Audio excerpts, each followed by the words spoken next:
Agarda kadastr organi xodimlari tomonidan o'zboshimchalik bilan bino inshoot qurganligingiz sababli sizga jarima qo'llagan bo'lsa, ushbu video aynan siz uchun. Videoga like bosing va oxirigacha tomosha qiling. Batafsil sodda tilda tushuntirib beraman. Agarda sizga yoki biron bir yaqiningizga nisbatan kadastr organlari tomonidan jarima qo'llangan bo'lsa, buni bartaraf qilishning ikkita yo'li, ya'ni bizda ikkita yechim bor.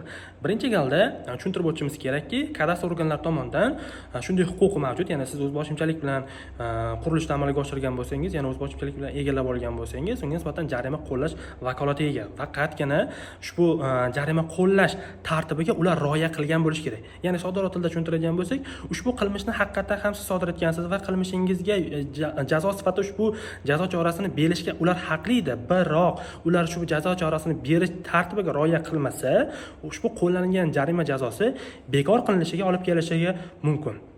Ikkinchi yechim esa biz tekshirib ko'rdik va qo'llanilgan jarima jazosining tartibiga ular rioya qilgan bo'lsa, sizga nisbatan qo'llangan jarima jazosini miqdori, ya'ni summasi ko'p bo'lgan bo'lsa va ushbu summani to'lash sharoiti sizga to'g'ri kelmaydigan bo'lsa, ushbu miqdorni kamaytirish yuzasidan sud organlariga, ya'ni jinoyat ishlar bo'yicha sud organlariga murojaat qilib, jarimani kamaytirish choralarini ko'rishingiz mumkin.